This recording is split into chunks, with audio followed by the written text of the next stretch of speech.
نحمده ونصلي على رسوله الكريم أما بعد وأعوذ بالله من الشيطان الرجيم بسم الله الرحمن الرحيم يا أيها الناس قد جاءتكم موعظة من ربكم وشفاء لما في الصدور وهدى ورحمة للمؤمنين بسم الله الرحمن الرحيم رب اشرح لي صدري ويسر لي أمري واحلل عقدة من لساني يفقهوا قولي.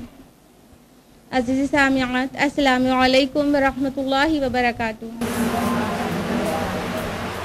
خلاصہ قرآن مجید میں الحمدللہ 1/3 قرآن مکمل ہو چکا ہے، یعنی 10 پارے، اور آج ہم لوگ 11واں پارہ جانیں گے. 10ویں پارے کے آخر اور 11ویں پارے کے شروع میں سورہ توبہ ہے. سورہ توبہ چل رہی تھی کل، اور اس میں ہم لوگ سورہ توبہ کا سیکنڈ ہاف اسٹڈی کر رہے تھے، اور سیکنڈ ہاف جو کہ غزوہ تبوک موضوع پر ہے وہ آگے چل رہا ہے. پارہ نمبر 11 یوں تو آیت نمبر 94 سے سٹارٹ ہوتا ہے سورہ توبہ کی، لیکن ہم 12ویں رکوع سے سٹارٹ کریں گے پورا. 12واں رکوع جو کہ آیات 90 سے 99 پر بیسڈ ہے. آیت نمبر 91 ہے. اس میں قتال کے ایگزمپشنز کا بیان ہے، یعنی وہ لوگ جو جہاد فی سبیل اللہ کے سفر پہ نہ جائیں تو ان کے لیے کوئی حرج نہیں ہے، وہ بیان ہے. آیت نمبر 91: کچھ گناہ نہیں ضعیفوں پر، نہ بیماروں پر، اور نہ ہی ان لوگوں پر جن کے پاس خرچ کرنے کے لیے کچھ بھی نہیں، جبکہ وہ اللہ اور اس کے رسول کے ساتھ مخلص ہوں. یعنی جو اللہ اور رسول کے ساتھ مخلص ہیں، دین پہ عمل کرنے والے ہیں، اور جہاد فی سبیل اللہ کے لیے جانا چاہتے ہیں لیکن وہ ضعیف ہیں، بہت کمزور ہیں یا بیمار ہیں، یا تو ان کے پاس سفر کے لیے کوئی سواری وغیرہ نہیں ہے، تو ان کے نہ جانے میں کوئی ملامت نہیں ہے. آیت نمبر 92 میں ہے کہ جو لوگ سواری نہ ہونے کی وجہ سے یا مجبوری کی وجہ سے نہیں جا سکتے ہیں ان کا کیا حال ہوتا ہے. آیت نمبر 92: ان کی آنکھوں سے آنسو جاری تھے اس رنج سے کہ ان کے پاس کچھ نہیں جسے وہ خرچ کر سکیں. تو حقیقت میں اللہ کی راہ میں جہاد پر جانا چاہنے والا نہ جا کر بے حد پریشان ہوتا ہے. اس کی آنکھیں اور اس کا چہرہ بتاتا ہے کہ یہ جھوٹا عذر نہیں ہے، عذر شرعی ہے، اور یہ جانے کے لیے بےتاب ہے اور شہادت کے لیے شوقین ہے. آیت نمبر 96 میں منافقین کے لیے فرمایا کہ یہ قسمیں کھائیں گے اے مسلمانوں تمہارے سامنے کہ تم ان سے راضی ہو جاؤ، اور اگر تم ان سے راضی ہو بھی گئے تو یاد رکھو اللہ تعالیٰ ان نافرمانوں سے ہرگز راضی ہونے والا نہیں ہے. یعنی کہ جب تبوک سے واپس آئے سارے مسلمان، تو جو منافقین نہیں گئے تھے وہ اب مسلمانوں کو منانے اور ان کو راضی کرنے کے لیے جھوٹی قسمیں کھا رہے تھے کہ اللہ کی قسم ہم کو عذر شرعی تھا، اللہ کی قسم ہمیں یہ مجبوری تھی، ہماری بیوی بیمار تھی تو ہمارا بچہ بیمار تھا. تو وہ کسی طرح کہ مسلمان راضی ہو جائیں اس بات سے، انہیں یقین ہو جائے کہ وہ لوگ عذر پر نہیں گئے ہیں. لیکن اللہ تعالیٰ تو دل کی بات جانتا ہے، وہ کہتا ہے اگر مسلمان راضی ہو بھی گئے تو اللہ تعالیٰ راضی ہونے والا نہیں ہے. آیت نمبر 98 اور 99 میں ہے کہ جو بدو لوگ ہوتے ہیں یعنی دیہاتی لوگ، ان میں سے کچھ متقی مسلمان بھی ہیں اور کچھ منافقین بھی تھے. رکو نمبر 13 جو کہ آیات 100 سے 110 پر مبنی ہے. آیت نمبر 100 میں درجہ بندی آ رہی ہے اہل ایمان کے لیے، یعنی ایمان والوں میں کیا لیولز ہیں، کیا درجہ بندی ہے، یہ مضمون ہے. دھیان سے سنیے گا. سابقون الاولون یعنی پہلے سبقت کرنے والے مہاجرین اور انصار میں سے، اور جنہوں نے ان کی پیروی کی بھلائی کے ساتھ، ان سے اللہ راضی ہو گیا اور وہ اللہ سے راضی ہو گئے. اور ان کے لیے باغات تیار ہیں جن کے نیچے نہریں بہتی ہوں گی اور وہ ہمیشہ اسی میں رہیں گے. یعنی اللہ سبحانہ تعالیٰ فرما رہے ہیں کہ جو سب سے اونچے لوگ ہیں اللہ کی نظر میں وہ سابقون الاولون ہیں، یعنی جو سب سے پہلے اسلام کی دعوت پر لبیک کہتے ہیں، اور جب بھی حق ان کے سامنے آتا ہے یہ بالکل سب سے پہلے آگے لبیک کہہ دیتے ہیں اور حق کو فوراً ہی قبول کر لیتے ہیں. تو یہ سابقون الاولون یعنی پہلے سبقت کرنے والے کہلاتے ہیں. سب سے اوپر ان کا درجہ ہے، پھر اس کے بعد ان کی پیروی کرنے والوں کا. اور سابقون الاولون بالکل سوچتے نہیں ہیں کسی بھی حق پہ قدم بڑھانے کے لیے، سوچتے نہیں ہیں. علامہ اقبال نے ابراہیم علیہ السلام کے لیے یہ شعر کہا ہے، بے خطر کود پڑا آتش نمرود میں عشق، عقل ہے کہ محو تماشائے لب ابام ابھی۔ تو ابراہیم علیہ السلام نے سوچا تھوڑی تھا آتش میں آگ میں کودنے سے پہلے، بس وہ کود گئے تو ان کو پتہ تھا ان کا رب کافی ہے ان کے لیے۔ آیت نمبر 101 میں منافقین کا ذکر ہے، جبکہ آیت نمبر 102 میں ان لوگوں کا ذکر ہے جو سابقون الاولون اور منافقین کے درمیان میں تھے، یعنی وہ مسلمان تو تھے لیکن ان کے اندر کم ہمتی تھی، سستی طاری ہو جاتی تھی اور اس کا غلبہ ہو جانے کی وجہ سے وہ پیچھے رہ جانے والوں میں ہو گئے تھے۔ تو ان کے لیے کہا گیا کہ اور کچھ دوسرے لوگ ہیں جو اپنے گناہوں کا اعتراف کرتے ہیں اور امید ہے کہ اللہ ان کے گناہوں کو معاف کر دے، یعنی وہ اپنے گناہوں کا اعتراف کرتے ہیں، وہ اپنے جو بھی ان سے غلطی خطا سرزد ہو گئی اس کے لیے جھوٹ نہیں بولتے اور جھوٹی قسمیں نہیں کھاتے ہیں، مان لیتے ہیں کہ ان سے غلطی ہو گئی۔ آیت نمبر 103 میں ہے کہ ان کے اموال میں سے صدقات قبول فرما لیجئے اور اس کے ذریعے آپ انہیں پاک کریے اور ان کا تزکیہ کریے۔ اللہ تعالیٰ رسول اللہ صلی اللہ علیہ وسلم سے فرما رہے ہیں کہ ان کے صدقات قبول کیجئے۔ ہوا یہ تھا کہ جو لوگ نہیں جا سکے تھے پھر انہوں نے توبہ کی اور اللہ نے ان کی معافی کا اعلان کر دیا، جیسے کہ ابھی ہم نے بتایا آیت نمبر 102 میں۔ تو اس کے بعد ان لوگوں نے معافی توبہ قبول ہو جانے کے لیے شکرانے میں صدقات دیے، تو اللہ تعالیٰ نے فرمایا اسے قبول کر لیجئے، لیکن اللہ تعالیٰ نے منافقین کا صدقہ قبول کرنے سے آپ صلی اللہ علیہ وسلم کو منع فرما دیا۔ آیت نمبر 106 میں کچھ اس ٹائپ کے اور لوگوں کا ذکر ہے، اور کچھ دوسرے لوگ ہیں جن کے معاملے کو اللہ کے فیصلے تک مؤخر کر دیا گیا ہے، چاہے تو انہیں عذاب دے اور چاہے تو ان کی توبہ قبول کرے۔ یہ اس کے بعد والے اور زیادہ کمزوری دکھانے والے لوگ تھے، اور ان میں 3 لوگ تھے جو تبوک میں نہیں گئے تھے، اور ان کا نام ہے کعب بن مالک، ہلال بن امیہ اور مرارہ بن ربیع۔ تو یہ تینوں تبوک میں نہیں جا سکے تھے، اور جب سفر پہ سب لوگ نکل چکے پھر انہیں ملال ہونا شروع ہوا، پھر توبہ کی، بہت توبہ کی۔ پھر رسول اللہ صلی اللہ علیہ وسلم جب واپس آئے تو اللہ کے رسول سے معافی مانگی، تو رسول اللہ صلی اللہ علیہ وسلم نے ان کو سزا سنائی، ان کا سوشل بائیکاٹ کر دیا گیا اور حکم دیا گیا کہ ان تینوں سے کوئی بھی بات نہیں کرے گا، یہاں تک کہ آخر میں ان کی بیویوں تک سے بات کرنے کے لیے منع کر دیا گیا تھا، اور یہ بائیکاٹ پورے 50 دن تک چلا ہے، کوئی قطع کلامی، کوئی ان سے بات نہیں کرتا تھا، یہ ان کی سزا تھی۔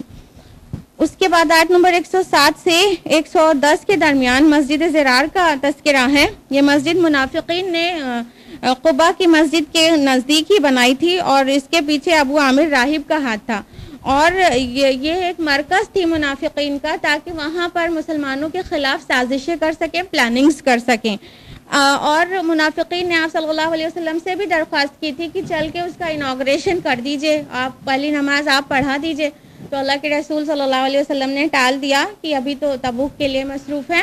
تو اس طرح رسول اللہ صلی اللہ علیہ وسلم وہاں پر نہیں گئے، یہاں تک کہ جب تبوک کے سفر پر نکل گئے تو وحی کے ذریعے اللہ کے رسول کو بتا دیا گیا کہ یہ مسجد جو ہے وہ زرار ہے ایکچولی، اور وہ ضرر پہنچانے کے لیے بنائی گئی ہے، آپ ہرگز وہاں نہ جائیے گا، اور اس کو مسمار کر دینے کا حکم آ گیا، تو آپ صلی اللہ علیہ وسلم نے اس مسجد کو ڈھا دینے کا حکم دے دیا۔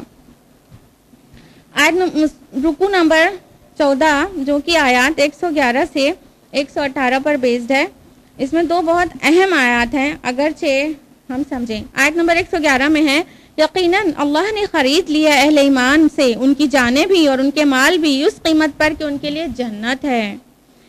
دیکھیے یہ حالانکہ ادھار کا سودا ہے اللہ تعالیٰ کا، لیکن یہ اللہ کا پختہ وعدہ ہے۔ اللہ تعالیٰ کہہ رہا ہے کہ مومنین کی جان اور مال اللہ تعالیٰ نے خرید لیا ہے، تو بیچ دو، اپنی جان اور مال کو بیچ دو اللہ کے ہاتھ، اور وہ اس کے بدلے میں جنت دے گا۔ فوری تو نقد سودا تو نہیں ہے، فوراً جنت مل جائے گی، ادھار کا سودا ہے، لیکن اللہ کا وعدہ پکا ہے، اسی آیت میں آگے ہے، اور اللہ سے بڑھ کر عہد کو وفا کرنے والا کون ہے؟ بس خوشیاں مناؤ اس بائے پر جو سودا تم نے اس سے کیا ہے، اور یہی بڑی کامیابی ہے۔ تو اہل ایمان کو ان میں سے بننے کی کوشش کرنا چاہیے کہ اپنے آپ کو فروخت کر دے اللہ کے ہاتھوں۔ آیت نمبر 112 میں ہے، اور توبہ کرنے والے، اللہ کی بندگی کرنے والے اور اللہ کی حمد کرنے والے، دنیاوی آسائشوں سے لا تعلق رہنے والے، رکوع کرنے والے، سجدہ کرنے والے، نیکی کا حکم دینے والے، بدی سے روکنے والے، اللہ کی حدود کی حفاظت کرنے والے، اور اے نبی آپ ان اہل ایمان کو بشارت دے دیجئے۔ تو یہی لوگ ہیں جو خوشخبری سنائے گئے ہیں، جن کے اندر یہ صفات ہیں۔ آیت نمبر 113 میں ہے کہ نبی صلی اللہ علیہ وسلم اور اہل ایمان کو روا نہیں کہ وہ استغفار کریں مشرکین کے لیے، خواہ ان کے قرابت دار ہی ہوں. تو مشرک مر جائے تو اس کے لیے دعائے استغفار نہیں کیا جا سکتا ہے.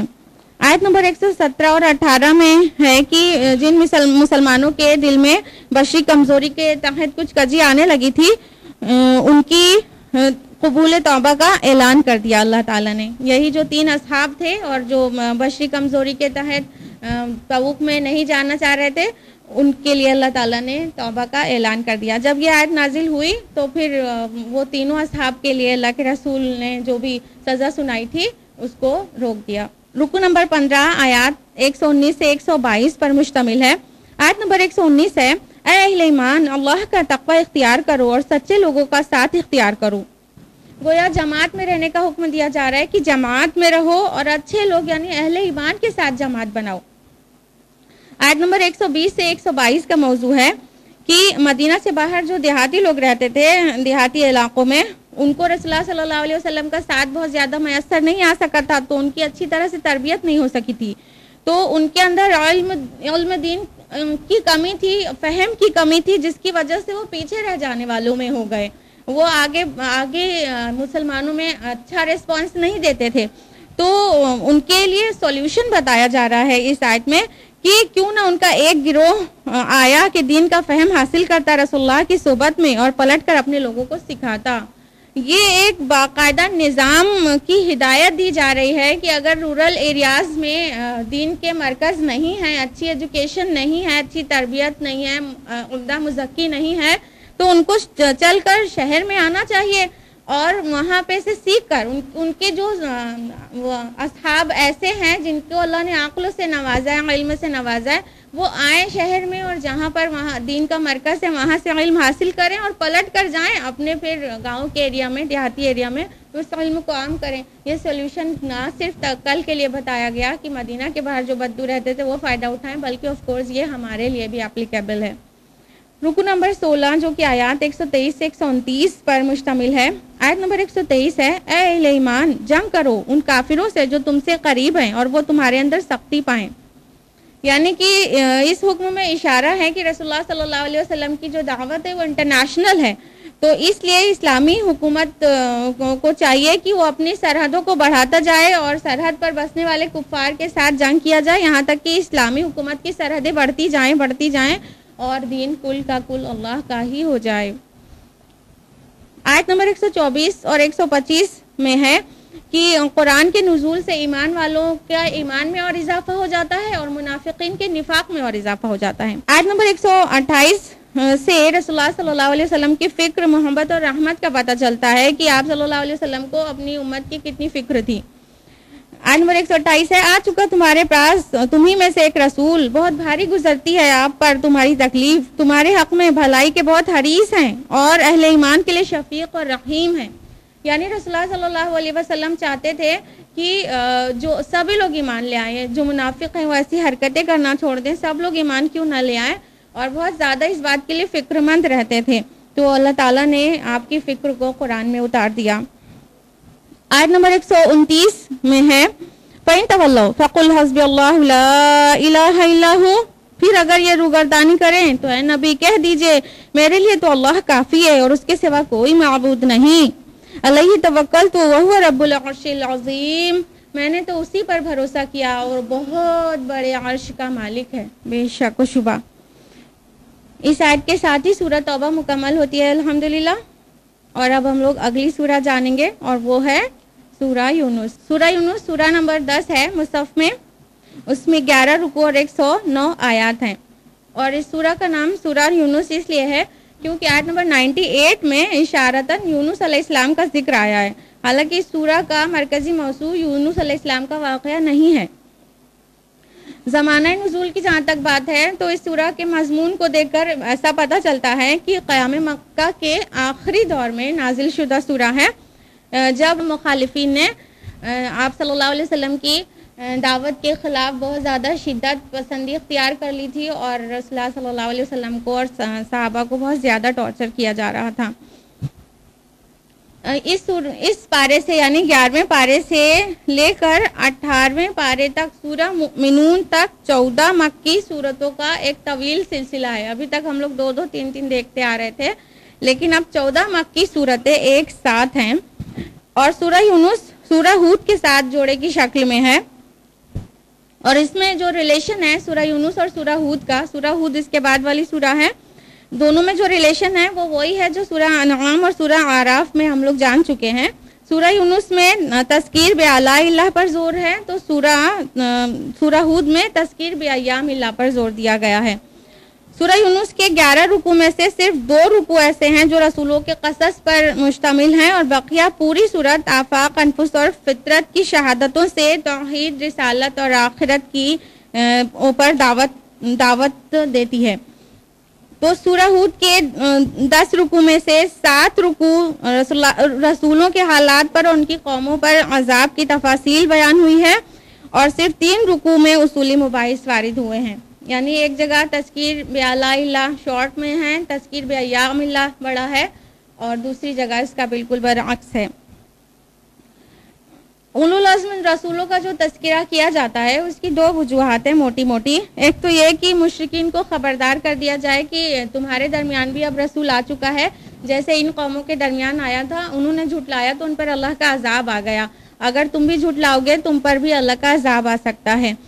اور دوسری جو اہم وجہ ہے وہ یہ کہ رسول اللہ صلی اللہ علیہ وسلم اور آپ کے جانثار ساتھیوں کو تسلی دینا اور ان کی حوصلہ افزائی کرنا اور انہیں خوشخبری سنانا کہ پچھلے رسولوں کو بھی آزمایا گیا تھا اور ان کو بھی ستایا گیا تھا، ان کو بھی جھٹلایا گیا تھا، تو انہوں نے بہت ثابت قدمی اور صبر استقامت سے کام لیا، اور فائنلی جیت اور فتح انہی کی ہوئی اور کامیاب وہی ہو گئے. تو اے نبی اور اے مسلمانوں، تم بھی ہمت سے کام لو اور جلد ہی تمہاری کامیابی تمہارے قدم چومے گی. رکوع نمبر 1 آیت نمبر 1 سے 10 پر مشتمل ہے. آیت نمبر 1 ہے الف لام را تلک آیات الکتاب الحکیم، یہ بڑی حکمت سے بھری کتاب کی آیات ہیں. آیت نمبر 2 ہے کیا لوگوں کو تعجب ہوا کہ ہم نے وحی بھیج دی ایک شخص پر انہی میں سے؟ اس پر کافروں نے کہا کہ یہ تو کھلم کھلا جادو ہے. یہ کہتے تھے نا تم تو ہمارے جیسے ہو، ہمارے جیسے انسان ہو. تو اللہ تعالیٰ نے کہا ان کو اس بات پر تعجب ہوا کہ انہی کے جیسے انسان پر وحی بھیج دی. آیت نمبر 4 ہے تم سب کا لوٹنا اسی کی جانب ہے، یہ اللہ کا وعدہ ہے سچا، تاکہ ان لوگوں کو جزا دے جو ایمان لائے اور جنہوں نے اچھے عمل کیے انصاف کے ساتھ. تو اللہ تعالیٰ نے واضح کر دیا کہ تم کو لوٹنا اللہ کی طرف ہے. آیت نمبر 5 میں ہے وَالَّذِي جَعَلَ الشَّمْسَ ضِيَاءً وَالْقَمَرَ نُورًا، وہی ہے جس نے سورج کو روشن بنایا اور چاند کو چمک دی. یہاں پر شمس لفظ آیا ہے سورج کے لیے، اور اس کے ساتھ جو اس کی روشنی کے لیے لفظ آیا ہے وہ ضیاء آیا ہے. ضیاء مینس روشنی ہوتی ہے، ضوء مینس روشنی ہوتی ہے. تو یہ اپنی سورج کی اون لائٹ ہے، اس کی اپنی روشنی ہے، اس لیے یہاں پہ ضیاء ورڈ آیا ہے. لیکن قمر یعنی چاند کے لیے ضیاء ورڈ نہیں آیا ہے بلکہ نور آیا ہے. نور کا مطلب ہوتا ہے ریفلیکٹڈ لائٹ، جو چیز کسی کی روشنی سے چمک رہی ہو اس کو کہیں گے نور. ریفلیکشن کو کہتے ہیں لائٹ کے، نہ کہ خود برننگ چیز کو کہتے ہیں. تو سورج پہ تو کمبشن ہے جس کی وجہ سے وہ برننگ ہے اور وہ اپنی لائٹ پروڈیوس کر رہا ہے، لیکن چاند ہم سبھی جانتے ہیں کہ وہ اپنی روشنی نہیں پروڈیوس کر رہا ہے بلکہ وہ سورج کی روشنی سے چمکتا ہے. چاند کی جو چمک ہے وہ ریفلیکٹڈ لائٹ ہے. تو پورے قرآن میں ہر جگہ پر اس چیز کا کو دیکھیں گے آپ کہ کہیں پہ بھی چاند کے لیے اون لائٹ والا لفظ استعمال نہیں ہوا ہے، جیسے کہ سورج کے لیے ہوا ہے. ضیاء ہے اور ٹارچ ہے، یہ سب لفظ سورج کے لیے استعمال ہوا ہے، چاند کے لیے نور اور منیر لفظ استعمال ہوا ہے. اس سے پتہ چلتا ہے قرآن 100% کمپیٹیبل ہے ماڈرن سائنس سے. یہ چیزیں تو اب پتہ چل رہی ہیں نا، لیکن قرآن میں 1400 سال پہلے سے یہ سبھی سائنٹیفک فیکٹس پڑے ہوئے ہیں. اللہ تعالیٰ نے اس آیت میں آگے فرمایا اور وہ تفصیل بیان کرتا ہے اپنی آیات کی ان لوگوں کے لیے جو علم حاصل کرنا چاہتے ہیں. یعنی جو چاہے تو قرآن سے کچھ بہت طرح سے سیکھ سکتا ہے، نصیحت کے ساتھ ساتھ وہ سائنس بھی سیکھ سکتا ہے. آیت نمبر 9 میں ہے یقیناً جو ایمان لائے اور انہوں نے نیک اعمال کیے ان کا رب ان کے ایمان کے باعث پہنچا دے گا نعمتوں والے باغات میں جن کے نیچے نہریں بہہ رہی ہوں گی. آیت نمبر 10 میں ہے دعواہم فیہا سبحانک اللہم، اس میں ان کا ترانہ ہوگا اے اللہ تو پاک ہے. وتحیتہم فیہا سلام، اور اس میں ان کی دعا سلام ہوگی. وآخر دعواہم ان الحمد للہ رب العالمین، اور ان کی دعا و مناجات کا اختتام ہوگا کہ کل حمد اور تعریف اللہ کے لیے ہے جو تمام جہانوں کا رب ہے۔ بے شک رکو نمبر 2 جو کہ آیات 11 سے 20 پر مشتمل ہے، آیت نمبر 11 ہے، اور اگر اللہ جلدی کر دیتا لوگوں کے لیے شر جیسے کہ وہ جلدی چاہتے ہیں خیر، تو ان کی اجل کب کی پوری ہو چکی ہوتی۔ یعنی انسان اس قدر جلد باز ہے، ہر چیز اپنے لیے خیر کی جلدی چاہتا ہے، فوراً رزلٹ چاہتا ہے۔ اگر اللہ تعالیٰ ان کی برائیوں میں بھی فوراً نتیجہ دے دیتا تو ان کی مہلت عمل تو کب کی ختم ہو گئی ہوتی۔ آیت نمبر 12 میں ہے، اور جب انسان کو کوئی تکلیف پہنچتی ہے تو وہ ہمیں پکارتا ہے لیٹے کھڑے بیٹھے، اور جب ہم اس کی تکلیف کو دور کر دیتے ہیں تو وہ ایسے چل دیتا ہے جیسے اس نے کبھی ہمیں پکارا ہی نہ تھا تکلیف پہنچنے پر۔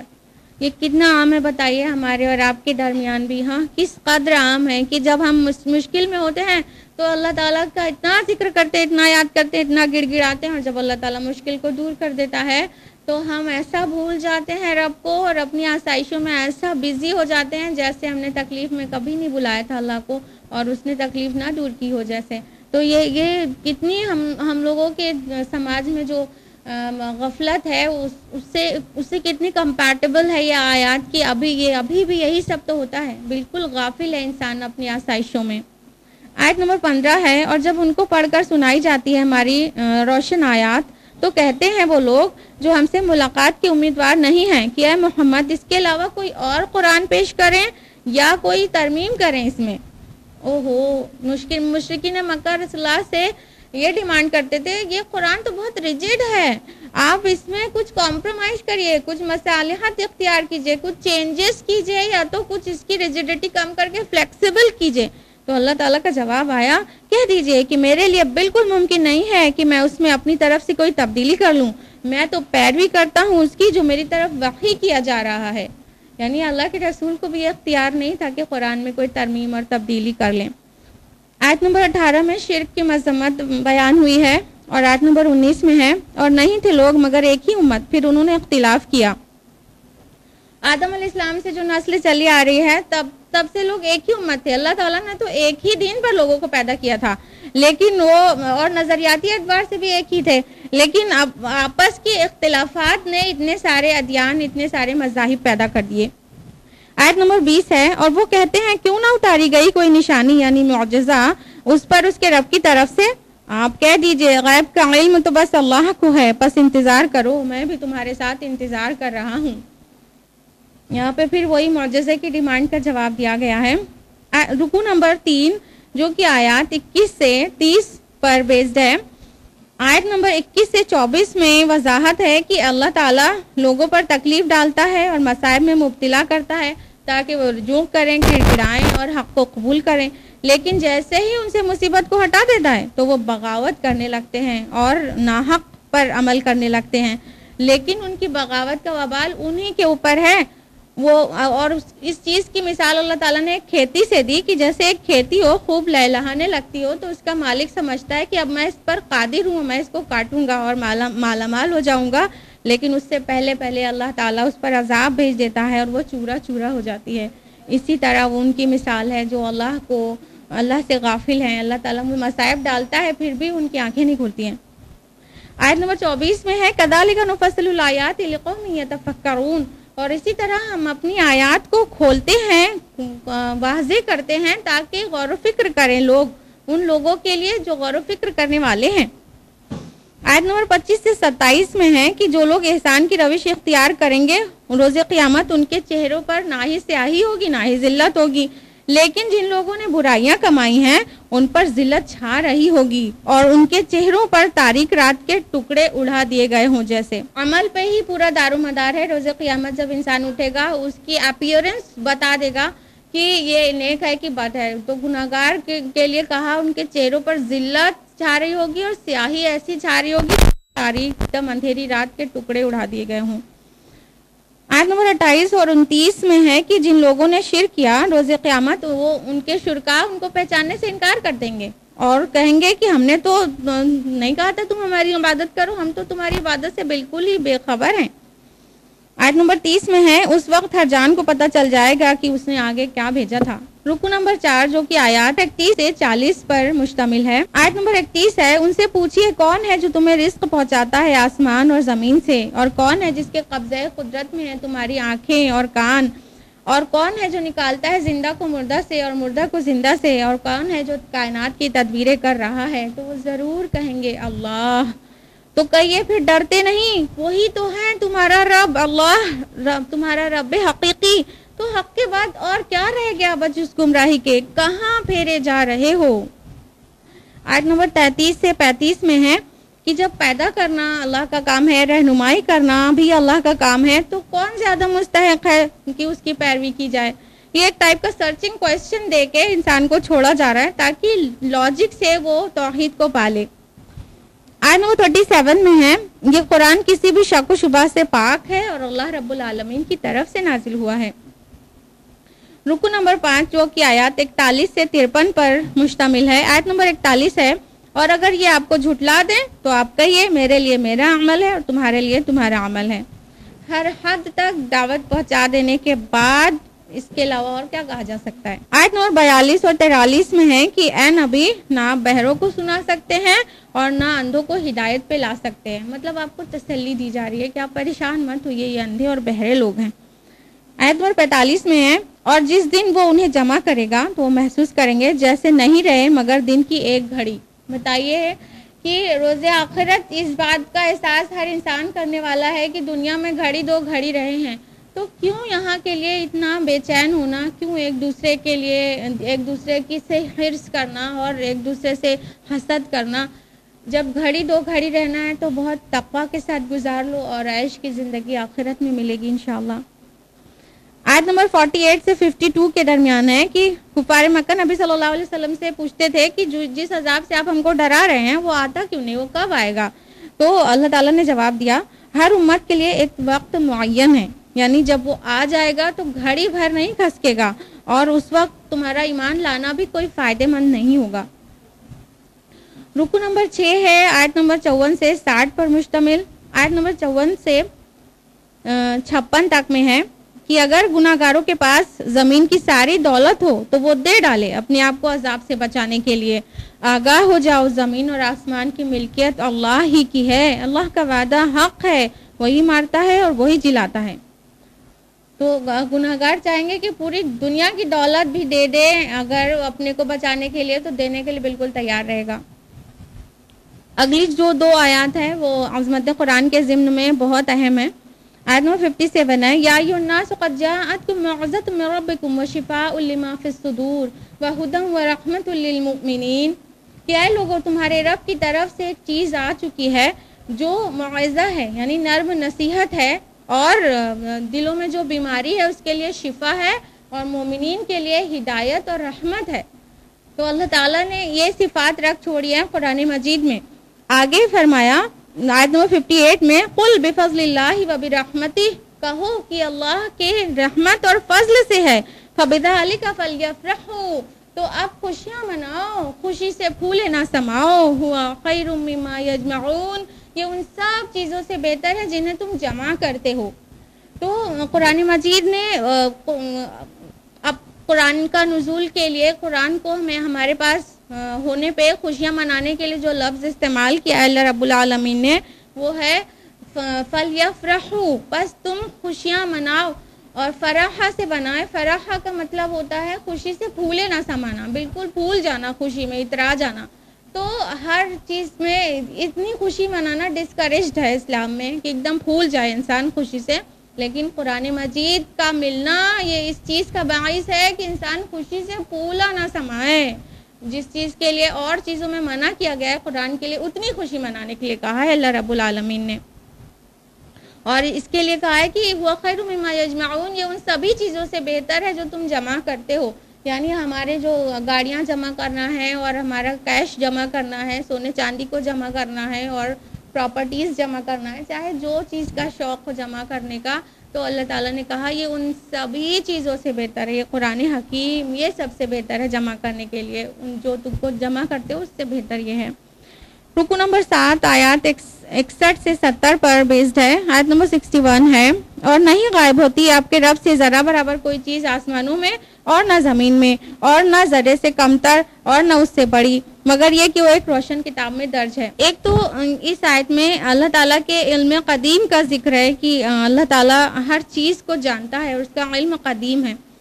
دوسری بات جو سائنٹیفک نوٹ کرنے کی ہے وہ یہاں پر کہا گیا کہ ذرے سے بڑی چیز یا ذرے سے چھوٹی. ذرہ جو لفظ ہے عربی میں وہ انگلش میں ایٹم کے لیے استعمال ہوتا ہے. ایٹم پرماڑو ہندی میں کہتے ہیں. تو ایٹم کو ابھی سے پہلے تک اسمالسٹ پارٹیکل کہا جاتا تھا میٹر کا. یہ تو بالکل ریسنٹ ڈسکوریز ہیں جو ایٹم کے فردر پارٹیکلز ڈسکور ہوئے ہیں, پروٹون, نیوٹرون اور الیکٹرون. تو یہ تو کرنٹ ڈسکوریز ہیں, لیکن قرآن مجید میں 1400 سال پہلے سے یہ بات لکھی ہوئی ہے کہ ذرے سے چھوٹی چیز بھی وجود رکھتی ہے. اب جا کے پتہ چلا کہ ذرہ یعنی ایٹم کے فردر ڈویژنز ہیں, پروٹون, نیوٹرون اور الیکٹرون. آیت نمبر 62 ہے الا ان اولیاء اللہ لا خوف علیہم ولا هم یحزنون, کہ جان لو اللہ کے اولیاء, اللہ کے دوستوں کو نہ ہی کوئی خوف ہے اور نہ ہی کوئی رنج. اور یہ اولیاء اللہ جو ہے کوئی اسپیشل ٹائپ کی مخلوق نہیں ہوتے ہیں, بلکہ یہ وہی لوگ ہوتے ہیں جن کے دل میں ایمان ہوتا ہے اور عمل میں تقوی ہوتا ہے. یعنی کوئی بھی انسان اپنے ایمان اور اعمال صالحہ کو کرنے کے بعد وہ اللہ کا ولی بن سکتا ہے, اللہ کے نزدیک جا سکتا ہے, اس کا دوست بن سکتا ہے. تو اس کے لیے خوشخبری ہے, نہ اسے غم ہوگا نہ رنج. اور یہ قیامت میں بھی اور دنیا میں بھی رنج و غم سے بالکل پاک ہو جاتا ہے وہ انسان جو اللہ کی طرف رجوع کرنے والا ہوتا ہے. آیت نمبر 64 میں ہے اللہ کی باتوں میں کوئی تبدیلی نہیں ہو سکتی, یہی تو بڑی کامیابی ہے. یعنی اللہ کا ولی کو کبھی بھی رنج و غم نہیں ہوگا. آیت نمبر 65 میں ہے اے نبی ان کی باتیں آپ کو رنجیدہ نہ کریں, عزت کل کی کل اللہ کے اختیار میں ہے. یعنی وہ جو بھی کہہ رہے ہیں آپ کو کوئی بات نہیں, عزت تو اللہ کے اختیار میں, آپ اتنا پریشان مت ہوئیے. آیت نمبر 66 میں شرک کرنے والے کے لیے کہا گیا ہے کہ وہ صرف گمان کی پیروی کر رہے ہیں, ظن کی پیروی کر رہے ہیں. شرک کی نہ کوئی دلیل تھی کبھی اور نہ کبھی ہوگی. آیت نمبر 68 میں ہے انہوں نے کہا اللہ نے اولاد اختیار کی ہے, وہ پاک ہے اور وہ بے نیاز ہے. آیت نمبر 70 ہے پھر انہیں لوٹنا ہماری ہی طرف ہے, وارن کر دیا گیا ایسی بات کہنے والوں کو. اس کے بعد اب انباء الرسل کے سلسلے میں 2 رکوع آ رہے ہیں جن میں حضرت نوح علیہ السلام کا ذکر مختصر سا ہے آدھے رکوع میں, اور حضرت موسیٰ علیہ السلام کا ذکر تفصیل سے ہے پورے 1.5 رکوع میں, اور درمیان میں صرف حوالہ دیا گیا ہے باقی قوموں کا کے رسولوں باقی قوموں کا جن کے درمیان رسول بھیجے گئے تھے, لیکن کسی رسول کا اس میں نام نہیں آیا ہے. اور اس سے بالکل برعکس ہم کو سورہ ہود میں ملے گا, وہاں پر موسیٰ علیہ السلام کا ذکر مختصر میں ہوگا اور نوح علیہ السلام کا ذکر تفصیل میں ہوگا. یہ اس کی نسبت زوجیت ہے. رکوع نمبر 8 ہے آیات 71 سے 82 پر مشتمل. آیت نمبر 71 ہے ان کو سنائیے نوح کی خبر. آیت نمبر 71 سے 72 میں ہے کہ نوح علیہ السلام نے اپنی قوم کو دعوت دی لیکن انہوں نے بہت مخالفت کی. تو نوح علیہ السلام نے بے پرواہی کا اظہار کیا اور کہا تمہیں جو کرنا ہے کر گزرو, میں نے تو اللہ پر توکل کیا. اور ان سے کہا کہ میں تم سے اس بات پہ کوئی معاوضہ تو نہیں مانگتا, پھر تمہیں میری بات سچی کیوں نہ لگتی. آیت نمبر 73 میں ہے تو انہوں نے جھٹلا دیا نوح علیہ السلام کو, تو ہم نے نجات دے دی اس کو اور جو کوئی اس کے ساتھ تھے, اور غرق کر دیا ان لوگوں کو جنہوں نے ہماری آیات کی تکذیب کی تھی. آیت نمبر 74 ہے پھر ہم نے بھیجا بہت سے رسولوں کو ان کی قوم کی طرف, لیکن ان کی قوم کے لوگ ایمان لانے والے نہ بنے. یہی وہ آیت ہے جو اجمالاً آئی ہے اور تفصیل سے اس کا باقی قوموں کا ذکر یہاں پر نہیں ہے. اور سورہ ہود میں سارے انہی انباء الرسل کے سلسلے میں سارے 6 رسولوں کی قوموں کا ذکر ہے. اور اس کے بعد اسی رکوع کے آدھے سے لے کر اگلے رکوع تک موسیٰ علیہ السلام کا ذکر آ رہا ہے. آیت نمبر 75 ہے پھر بھیجا ہم نے موسیٰ اور ہارون کو علیہم السلام فرعون اور اس کے سرداروں کی جانب اپنی نشانیوں کے ساتھ. آیت نمبر 76 سے 82 کے درمیان ہے کہ موسیٰ ان کے پاس حق لے کر آئے تو انہوں نے کہا یہ تو جادو ہے, اور ماہر جادوگروں کو بلا لیا.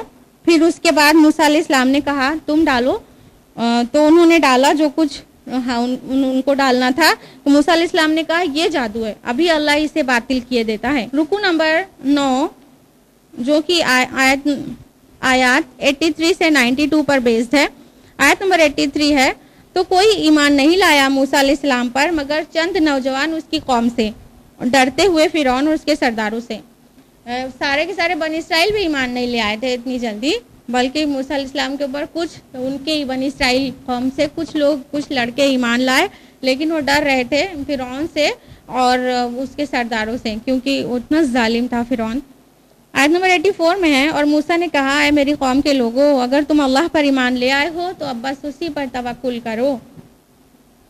آیت نمبر 87 میں ہے کہ اور ہم نے وحی کی موسیٰ اور اس کے بھائی کو کہ تم اپنی قوم کے لیے مصر میں کچھ گھر معین کر لو اور بناؤ اپنے گھروں کو قبلہ رخ، اور نماز قائم کرو اور اہل ایمان کو بشارت دے دو۔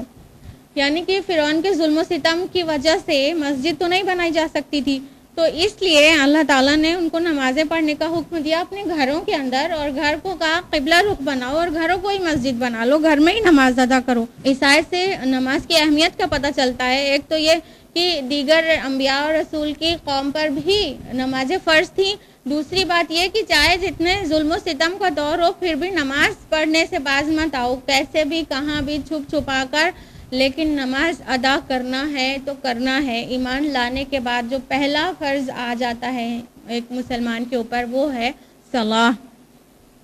آیت نمبر 88 میں ہے کہ موسیٰ علیہ السلام نے دعا کی اے ہمارے رب ان کے اموال کو برباد کر دے اور ان کے دلوں میں سختی پیدا کر دے کہ اب ایمان نہ لانے پائیں جب تک عذاب علیم کو نہ دیکھ لیں۔ یہ موسیٰ علیہ السلام کی آل فرعون سے بیزاری کی آخری حد ہے۔ سوچئے کس قدر پریشان کیا ہوگا آل فرعون نے موسیٰ علیہ السلام کو کہ آپ کے منہ سے بددعا نکل گئی کہ اب یہ واقعی ایمان نہ لائیں، اب ان کو بالکل توفیق نہ ہو ایمان لانے کی، ان کے دل کو سخت کر دیں اور ان کے مال اسباب کو برباد کر دیں۔ اور جب نبی بددعا کر دیتا ہے تو قبول ضرور ہوتی ہے۔ آیت نمبر 90 میں ہے کہ اور جب فرعون غرق ہونے لگا تو کہنے لگا میں ایمان لایا کہ کوئی معبود نہیں سوائے اس کے جس پر بنی اسرائیل ایمان لائے، اور میں فرما برداروں میں سے ہوں۔ اب جب ڈوبنے لگا تو کہہ رہا ہے میں ایمان لایا، اور ہم سب کو معلوم ہے نا کہ بالکل موت کے نزدیک پہنچنے کے بعد اور عذاب کو دیکھ لینے کے بعد ایمان قبول نہیں ہوتا، اسلام قبول نہیں ہوتا۔ تو بالکل ڈوبتے وقت کہنے لگا میں ایمان لایا، لیکن اللہ تعالیٰ نے اس سے قبول نہیں کیا، بلکہ کیا کہا آیت نمبر 92 میں ہے، اللہ تعالیٰ نے فرمایا تو آج ہم تمہارے بدن کو بچائے دیتے ہیں تاکہ تم بعد والوں کے لیے نشانی بنو۔ اللہ تعالیٰ نے فرعون کی نشانی رکھ چھوڑی ہے باقی لوگوں کے لیے کہ وہ اسے دیکھ کر انسپریشن لے کہ اللہ کی نافرمانی کرنے والوں کا کیا حال ہوتا ہے۔ جب فرعون غرق ہو گیا تھا تو کچھ دنوں کے بعد اس کی لاش کنارے پر ملی ہے اور پوری باڈی پوری مسلم تھی، بس صرف اس کی ناک کٹی ہوئی تھی، کسی مچھلی نے کاٹ لی تھی۔ اور اب وہ جو فرعون کی ممی ہے وہ قاہرہ کے میوزیم میں آج بھی پریزروڈ ہے، تو جو چاہے نصیحت حاصل کرے وہ اس کو وزٹ کرے اور دیکھ لے کہ اللہ کے نافرمانوں کا کیا حال ہوتا ہے۔ رکو نمبر 10 جو کہ آیات 93 سے 103 پر بیسڈ ہے۔ آیت نمبر 93 ہے بنی اسرائیل نے اختلاف کیا یہاں تک کہ ان کے پاس علم آ گیا، یقیناً آپ کا رب فیصلہ کرے گا ان کے مابین قیامت کے دن جن چیزوں میں وہ اختلاف کرتے رہے تھے۔ اب بنی اسرائیل کے بارے میں بات ہو رہی ہے کہ انہوں نے جو اختلافات کیا ہے وہ اس لیے نہیں کیا ہے کہ ان کے پاس علم نہیں تھا، گمراہی میں بھٹک رہے تھے، بلکہ علم آ چکا تھا، تورات مل چکی تھی، اس کے بعد بھی اختلاف کیا۔ علم آنے کے بعد تو اللہ تعالیٰ فرما رہے ہیں ہم ان کا فیصلہ کریں گے روز قیامت جس میں وہ اختلاف کرتے ہیں۔ آیت نمبر 94 اور 95 میں ہے، اور یہاں پر مشرکین مکہ سے انڈائریکٹ خطاب ہے کہ جو قرآن نازل کیا ہے اللہ تعالیٰ نے اس میں کوئی شک شبہ نہیں ہے، اس میں شک کی کوئی گنجائش نہیں ہے۔ آیت نمبر 98 میں ہے تو کیوں نہ ہوئی کوئی بستی ایسی جو ایمان لاتی اور اس کا ایمان نفع پہنچاتا سوائے قوم یونس کے۔ یہی وہ آیت ہے جس میں بالکل ہلکا سا ذکر انڈائریکٹ میں آیا ہے یونس علیہ السلام کی قوم کا، اور یونس علیہ السلام کا نام آیا ہے، اس وجہ سے سورہ کا نام سورہ یونس ہے۔